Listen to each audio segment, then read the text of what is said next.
আজকের লেসনটি ইউনিট 4 এর lesson 2 great women. Virginia Wolf wrote in 1928। Virginia Wolf তিনি 1928 সালে লিখেছিলেন এ women must have money, একটা মহিলার অবশ্যই টাকা থাকা দরকার, and a room, এবং একটা প্রাইভেট জায়গা থাকা দরকার অথবা সামাজিক জায়গা থাকা দরকার। এখানে রুম মানে তার স্বাধীনতার কথা বলছে। অফ হার ওন, তার নিজের একটা স্বাধীনতা বা নিজের একটা জায়গা থাকা দরকার। If she is to write, যদি তাকে লিখতে হয়, অর্থাৎ সে যদি লিখতে চায় তাহলে অবশ্যই তার টাকা এবং জায়গা জায়গা থাকা দরকার।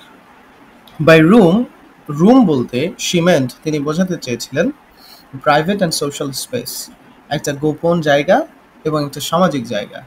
ফর আ ওয়াম্যান, একটা মহিলার জন্য, where she can educate herself, যেখানে সে নিজেকে শিক্ষিত করতে পারবে, অ্যান্ড ডেভেলপ হার ক্রিয়েটিভিটি, এবং সে তার নিজের যে সৃজনশীলতা সেটিকে উন্নত করতে পারবে। অ্যাজ উই নো, যেহেতু আমরা জানি, European women had to struggle, European মহিলাদেরকে সংগ্রাম করতে হয়েছিল to get entry to the university, বিশ্ববিদ্যালয়ে ভর্তি হওয়ার জন্য, এন্ট্রি পাওয়ার জন্য। ইন আওয়ার কান্ট্রি, আমাদের দেশে ব্রিটিশ কলোনিয়াল অ্যাডমিনিস্ট্রেশন, ব্রিটিশ ঔপনিবেশিক যে প্রশাসন আছে, ফার্স্ট ওপেন দ্য ডোয়ার্স, তারাই প্রথমে খুলে দেয় দরজাকে, অফ এডুকেশনাল ইনস্টিটিউশনস, শিক্ষা প্রতিষ্ঠানগুলোর দরজাগুলোকে খুলে ফেলে, টু উইমেন, মহিলাদের জন্য। অর্থাৎ তারাই কিন্তু মহিলাদের জন্য শিক্ষা প্রতিষ্ঠানের দরজা খুলে দেয়।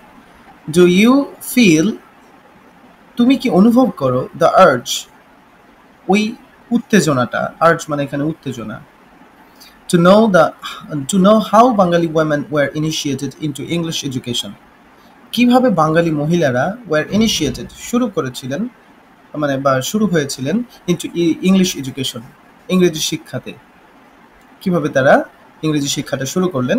তোমার কি সেটি জানার জন্য উত্তেজনা হয় বা উত্তেজনা অনুভব হয় কিনা সেটি বলছে। We know the contribution of Rokeya Sakhawat Hossain, আমরা রোকেয়া সাখাওয়াত হোসেনের যে অবদান, কন্ট্রিবিউশন, সেটির ব্যাপারে আমরা সকলেই জানি। টু উইমেন্স এডুকেশন, মহিলাদের শিক্ষার ব্যাপারে, ইন আনডিভাইডেড বাঙ্গাল, অবিভক্ত বাংলায়। Rokeya also wrote in English, রোকেয়াও কিন্তু ইংরেজিতে লিখেছিলেন। আর Sultana's dream is considered the first science fiction, তার যে সুলতানার ড্রিম নামের একটা লেখনী ছিল সেটি বিবেচিত হতো, কনসিডার্ড মানে বিবেচিত হওয়া, দ্য ফার্স্ট সায়েন্স ফিকশন, প্রথম বৈজ্ঞানিক উপন্যাস, রিটেন বাই আ ওম্যান, যেটি কিনা একটা মহিলা দ্বারা লেখা ছিল।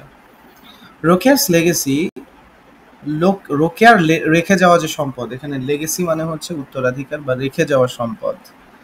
রোকেয়ার যে রেখে যাওয়া সম্পদ ইজ স্ট্রং, এগুলো খুবই শক্তিশালী, এবং subsequent generations of women in the reason, in the reason মানে এই এলাকায় যে সাবসিকুয়েন্ট জেনারেশন আছে, অর্থাৎ পরবর্তী জেনারেশন অফ উইমেন, মহিলাদের যে পরবর্তী জেনারেশন, তাদের মধ্যে রোকেয়ার যে রেখে যাওয়া সম্পদ বা লেখনীগুলো আছে সেগুলো অনেক বেশি স্ট্রং, শক্তিশালী।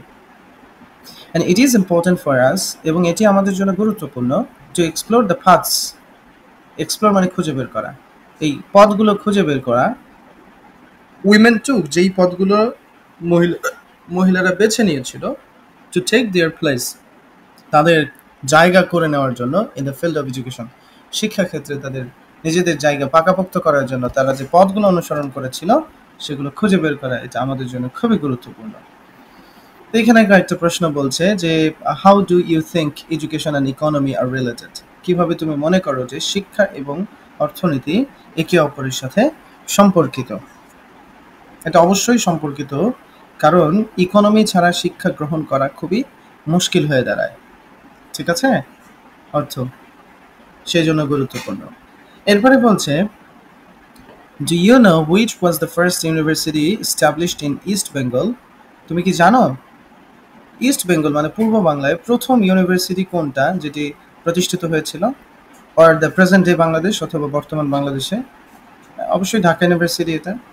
তারপরে বলছে, why is women's history important, কেন মেয়েদের ইতিহাস গুরুত্বপূর্ণ?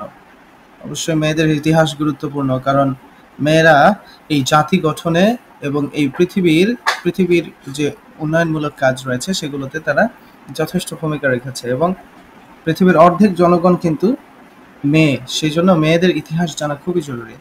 এরপরে বলছে who were the first women in East Bengal, পূর্ব বাংলার প্রথম মহিলাগুলো কারা, অথবা প্রেজেন্টে বাংলাদেশ, বর্তমান বাংলাদেশের প্রথম মহিলাগুলো কারা টু অ্যাটেন্ড আ ইউনিভার্সিটি, একটা ইউনিভার্সিটিতে যারা যুক্ত হয়েছিলেন পড়াশোনার কাজে, তারা কারা প্রথমবার যারা যুক্ত হয়েছিল।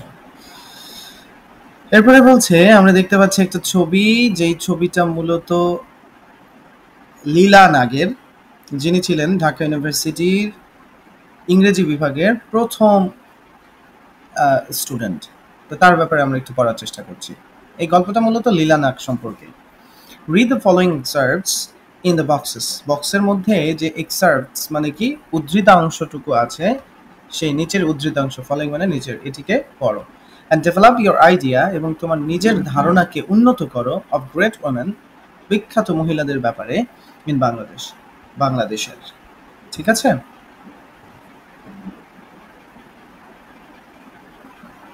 এরপরে কি বলছে দেখি আমরা।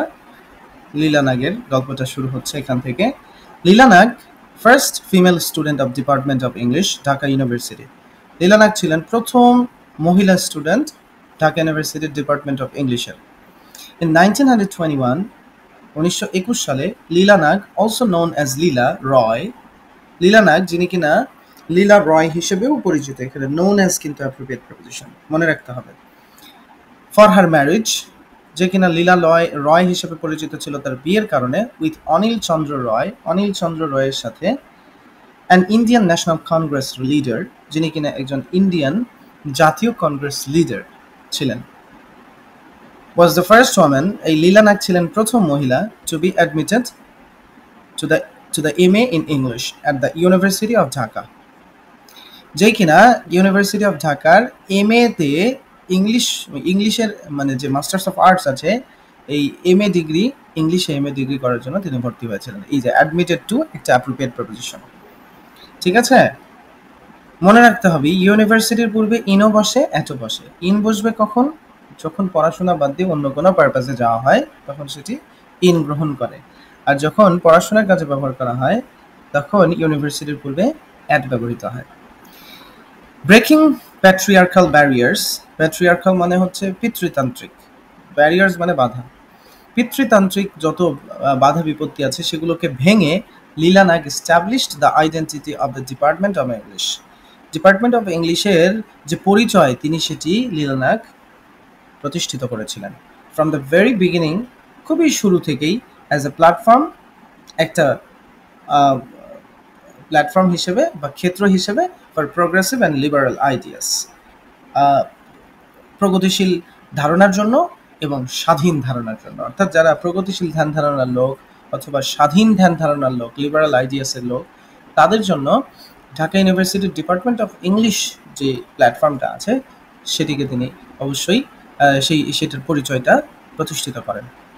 Although her decision to join the Department of English was initially met with resistance, resistance মানে বাধা, যদিও তার যে সিদ্ধান্ত ডিপার্টমেন্ট অফ ইংলিশে জয়েন করার ব্যাপারে was initially, সেটি কিন্তু প্রথমের দিকে, ইনিশিয়ালি শুরুর দিকে, met with resistance, বাধার শিকার হয়।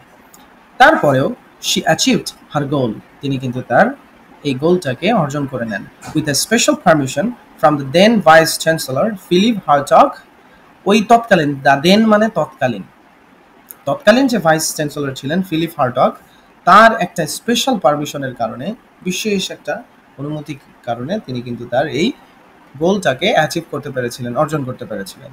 ঠিক আছে, অ্যান্ড ফুলফিলড হার ড্রিম, এবং তিনি তার স্বপ্ন পূরণ করেছিলেন, of graduating from the university of Dhaka, Dhaka university থেকে গ্র্যাজুয়েট করার যে একটা স্বপ্ন সেটি কিন্তু তিনি মানে সম্পন্ন করতে পেরেছিলেন। In 1923, 1930 সালে, she was the first woman, তিনি ছিলেন প্রথম মহিলা, to receive an MA from the Department of English, যিনি কিনা ঢাকা ইউনিভার্সিটির যে ডিপার্টমেন্ট অফ ইংলিশ আছে, ইংরেজি বিভাগ, সেখান থেকে MA কমপ্লিট করেছিলেন। But Leela Nag's legacy goes beyond the confines of classrooms, কিন্তু লীলা নাগের যে লেগেসি অর্থাৎ উত্তরাধিকার বা রেখে যাওয়ার যে সম্পদ, সেটি কিন্তু গোজ বিয়ন্ড দ্য কনফাইন্স, সেটি বাহিরে চলে যায়, গোজ বিয়ন্ড মানে বাহিরে চলে গিয়েছে, দ্য কনফাইন্স অফ ক্লাসরুম, ক্লাসরুমের বাধা, কনফাইন্স মানে বাধা বিপত্তি, ক্লাসরুমের যে বাধা বিপত্তি আছে বা ক্লাসরুমের আবদ্ধ বন্ধন থেকে দূরে চলে গিয়েছে, অর্থাৎ ক্লাসরুমের গণ্ডি পেরিয়ে চলে গিয়েছে লীলা নাগের যে কাজকর্মগুলো, ঠিক আছে সেগুলো। While she was a student, যখন তিনি একজন স্টুডেন্ট ছিলেন, she formed the Dhaka Women's Committee, তিনি ঢাকা মহিলা কমিটি তৈরি করেন, ফর্ম মানে তৈরি করা বা গঠন করা, তিনি গঠন করেছিলেন, ঠিক আছে। অ্যান্ড রেইজড ফান্ডস, এবং তিনি তহবিল উত্তোলন করেছিলেন, ফান্ডস মানে তহবিল বা টাকা, টাকা উত্তোলন করেছিলেন, রেইজ মানে উত্তোলন করা, for the 1921 Bengal flood victims, 1921 সালের যে বাংলায় বন্যা হয়েছিল তাদের যে ভিকটিমস আছে, বন্যার শিকার মানুষ, বন্যার শিকার যে মানুষ, তাদের জন্য তিনি ত্রাণ উত্তোলন করেছিলেন। She was actively involved in the empowerment of women in society, এই যে ইনভলভড ইন মানে জড়িত থাকা, অ্যাপ্রোপ্রিয়েট প্রপোজিশন, তিনি সক্রিয়ভাবে জড়িত ছিলেন দ্য এম্পাওয়ারমেন্ট অফ ওয়েমেন, মহিলাদের কর্মসংস্থানের জন্য অথবা মহিলা ক্ষমতায়নের জন্য, অর্থাৎ মহিলাদেরকে পাওয়ারফুল করে তোলার জন্য, এম্পাওয়ারমেন্ট, ঠিক আছে, ইন সোসাইটি, সমাজে মহিলাদেরকে ক্ষমতায়ন করার জন্য তিনি কিন্তু অ্যাক্টিভলি জড়িত ছিলেন এই কাজগুলোতে। এরপরে আমরা দেখতে পাচ্ছি ইন 1923 সালে she founded Dipali Sangha, found মানে প্রতিষ্ঠিত করা, তিনি দীপালি সংঘ নামের একটা সংঘ মূলত প্রতিষ্ঠিত করেন, হুইচ সার্ভড, যেটি সেবা প্রদান করত, সার্ভ মানে সেবা প্রদান করা, অ্যাজ এ ট্রেনিং ইনস্টিটিউট, একটা প্রশিক্ষণ কেন্দ্র হিসেবে ফর অ্যান্টি কলোনিয়াল অ্যাক্টিভিস্টস, যে ঔপনিবেশ বিরোধী যে কার্যক্রমগুলো আছে তাদের বিরুদ্ধে, ঠিক আছে, অ্যান্টি কলোনিয়ালিজম, কলোনিয়াল মানে কি ঔপনিবেশ বিরোধী, ঔপনিবেশ বিরোধী মানে হচ্ছে যারা উপনিবেশ স্থাপন করে তাদের যে কার্যক্রমগুলো সেগুলোর বিরুদ্ধাচরণ করতে। উপনিবেশ স্থাপন করা মানে হচ্ছে একটা শক্তিশালী রিজন বা এলাকা বা গোষ্ঠী, সেটি কি করবে, একটা কম শক্তিশালী এলাকার উপরে অপারেশন, সাপ্রেশন, নিপীড়ন, অত্যাচার এগুলো চালাবে, তো সেটাকে বলা হয় কলোনিয়ালিজম। তো এই কাজগুলোর বিরুদ্ধাচরণ করাকে বলা হয় অ্যান্টি কলোনিয়াল অ্যাক্টিভিস্টস, ঠিক আছে। বিটুইন 1927 অ্যান্ড 1928, 1927 এবং 28 সালের মধ্যবর্তী সময়ে, বিটুইন দুইয়ের মধ্যে বোঝাতে বিটুইন ব্যবহৃত হয়, she established the first self-defense institute for girls in Bengal, বাংলায় যে মহিলারা আছে বা মেয়েরা আছে তাদের জন্য সেলফ ডিফেন্স ইনস্টিটিউট অর্থাৎ আত্মরক্ষার একটি সংস্থা তিনি স্টাবলিশ করলেন, প্রতিষ্ঠিত করলেন। দেন পরবর্তীতে at the 1928 সালে কলকাতার কংগ্রেস সেশন নামে একটা সেশন ছিল বা মিটিং ছিল, সেখানে she presented a paper, সেখানে তিনি একটা পেপার উল্লেখ করেন বা পেপার উপস্থাপন করেন, প্রেজেন্ট করেন, উপস্থাপন করা, একটা কাগজ তুলে ধরেন on the history of women's movement in Bengal, বাংলায় মহিলাদের যে মুভমেন্ট, আন্দোলন আছে, মুভমেন্ট মানে আন্দোলন, সেটির যে ইতিহাস সেই ব্যাপারে একটা পেপার বা মানে কাগজ উপস্থাপন করেন অ্যাজ এ ডেলিগেট, একটি প্রতিনিধি হিসাবে, ডেলিগেট মানে মূলত প্রতিনিধি। And by 1929, 1929 সালের মধ্যেই লীলা নাগ had successfully founded 12 free primary schools for girls, 12টি অবৈতনিক, ফ্রি মানে অবৈতনিক, বেতন দিয়ে পড়তে হয় না, এরকম প্রাইমারি স্কুল মেয়েদের জন্য 12টি ফ্রি প্রাইমারি সাকসেসফুলি প্রতিষ্ঠিত করেছিলেন সফলভাবে। Apart from her contribution to women's emancipation, emancipation মানে মুক্তি, মহিলাদের মুক্তির ব্যাপারে তার যে কন্ট্রিবিউশন, অবদান, সেটি ছাড়াও, এই যে অ্যাপার্ট ফ্রম মানে এছাড়াও, কন্ট্রিবিউশন টু মানে অবদান, এছাড়াও লীলা কনসিস্টেন্টলি ভয়েসড, কনসিস্টেন্টলি মানে অবিরতভাবে, ভয়েসড কণ্ঠস্বর জাগ্রত করেছিলেন, হার অপিনিয়ন্স মানে কি তার মতামত দিয়েছিলেন, ইন পলিটিক্স রাজনীতির ক্ষেত্রে অ্যাজ ওয়েল, রাজনীতির ক্ষেত্রেও তিনি তার কণ্ঠ সরব রেখেছিলেন অবিরতভাবে, ঠিক আছে। She had been imprisoned on several occasions, occasions মানে ঘটনা, several মানে বেশ কয়েকটি, imprison মানে বন্দী থাকা, তাকে বন্দী থাকা মানে বন্দী করা হয়েছিল প্রায় কয়েকটি ঘটনার উপর ভিত্তি করে। When the subcontinent was embroiled embroiled in turmoil, embroiled মানে হচ্ছে আবৃত থাকা, বেষ্টিত থাকা, ঠিক আছে? তো যখন এই সাবকন্টিনেন্টটা বেষ্টিত ছিল ইন টার্মোইল, টার্মোইল মানে দুঃখ, কষ্ট, অন্যায়, অবিচার, অত্যাচার, এগুলোর কথা বলছে। যখন এগুলো দ্বারা এই সাবকন্টিনেন্টটা মানে উপমহাদেশটি আহ, মানে দুঃখ কষ্ট দ্বারা বেষ্টিত ছিল, ডিউরিং দ্য পার্টিশন, দেশ বিভাগের সময়, পার্টিশন মানে দেশ বিভাগ, ঠিক আছে? লীলানাগ সেট আপ ক্যাম্পস, তখন লীলানাগ কিন্তু ক্যাম্প তৈরি করেছিলেন, ঠিক আছে? ফর ভিকটিমস, শিকারী ব্যক্তিদের জন্য, ঠিক আছে? অফ নোয়াখালী রায়োটস, নোয়াখালীতে যে একটা রায়ট হয়েছিল, দাঙ্গা হয়েছিল ইন 1946, 1946 সালে নোয়াখালীতে যে একটা দাঙ্গা হয়েছিল, তার যে ভিকটিম আছে, শিকারী মানুষরা, শিকার মানুষগুলো, এই নোয়াখালী রায়টের শিকার মানুষগুলো, তাদের জন্য তিনি একটা ক্যাম্প তৈরি করেছিলেন। And for abandoned women and refugees from east Bengal in 1947, 1947 সালে যে মহিলাগুলো অ্যাবান্ডন হয়েছিল, মানে অবাঞ্ছিত হয়েছিল, যাদেরকে পরিত্যক্ত করা হয়েছিল, এবং যেই শরণার্থী, রিফিউজিস মানে শরণার্থী, শরণার্থীরা যারা অ্যাবান্ডন হয়েছিল, বাতিল হয়েছিল পূর্ব বাংলা থেকে, তাদের জন্য 1947 সালে তিনি ক্যাম্প তৈরি করেন। এখানে রিফিউজি মানে শরণার্থী, যখন নিজেদের অভ্যন্তরীণ কোন্দল অথবা অন্য দেশের সাথে কোন্দলের কারণে যখন আশ্রয় গ্রহণ করার জন্য একটা দেশের মানুষ অন্য আরেকটা দেশে চলে যায়, তখন সেই মানুষগুলোকে রিফিউজিস বলা হয়, ঠিক আছে? She was the only Bengali women, তিনি ছিলেন একমাত্র বাঙালি মহিলা, elected to the constituent assembly of Bangla, বাংলার যে কনস্টিটিউয়েন্ট অর্থাৎ অ্যাসেম্বলি রয়েছে, কনস্টিটিউয়েন্ট অ্যাসেম্বলি, সেটাতে তিনি নির্বাচিত হয়েছিলেন, ইলেক্টেড টু, ঠিক আছে? নির্বাচিত হওয়া। ওকে, আর একটু আছে, শেষ করছি ইনশাল্লাহ। তারপর বলছে লীলানাগ ব্রোক দ্য গ্লাস সিলিং। এখানে গ্লাস সিলিং মানে হচ্ছে তোমার হচ্ছে এক ধরনের বাধা বিপত্তি এরকম বোঝাচ্ছে, ঠিক আছে? Glass ceiling on so many levels,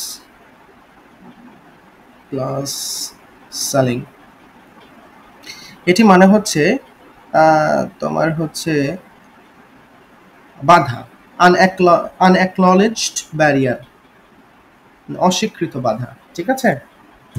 glass ceiling, Leela broke the glass ceiling on so many levels that it is very difficult to limit her to being only a feminist.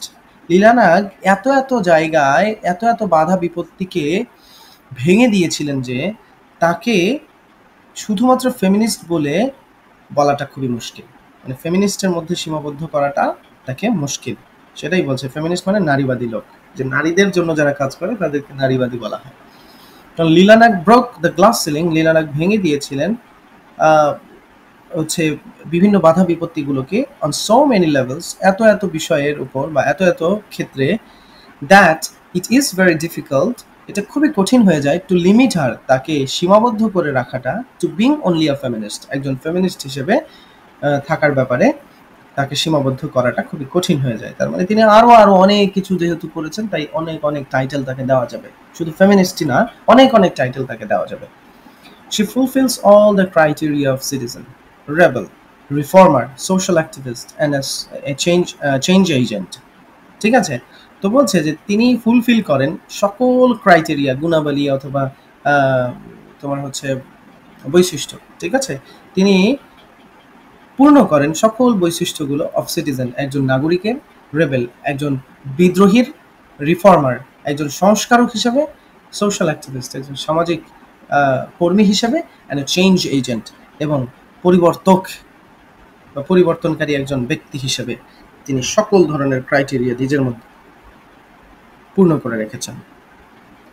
Looking at the other women, অন্য মহিলাগুলোর দিকে তাকালে, who studied in the Department of English much later, যারা পড়াশোনা করেছিল পরবর্তীতে, much later পরবর্তীতে এই Dhaka university English ডিপার্টমেন্টে যারা পড়াশোনা করেছিল, তাদের দিকে যদি আমরা তাকাই, we can trace, আমরা ট্রেস করতে পারি বা চিহ্নিত করতে পারি, ট্রেস মানে খুঁজে বের করা বা চিহ্নিত করা, আমরা চিহ্নিত করতে পারি these features, এই বৈশিষ্ট্যগুলো of social activism, এই সামাজিক কর্মকাণ্ডের, in them, তাদের মধ্যে, অ্যাজ ওয়েল, তাদের মধ্যেও কিন্তু আমরা এই ধরনের সামাজিক কর্মকাণ্ডের যে বৈশিষ্ট্যগুলো আছে সেগুলি কিন্তু আমরা বুঝতে পারি বা দেখতে পারি। ঠিক আছে, আজ এ পর্যন্তই থাক। ইনশাল্লাহ পরবর্তী ক্লাসে পরবর্তী অংশটি নিয়ে আলোচনা করব।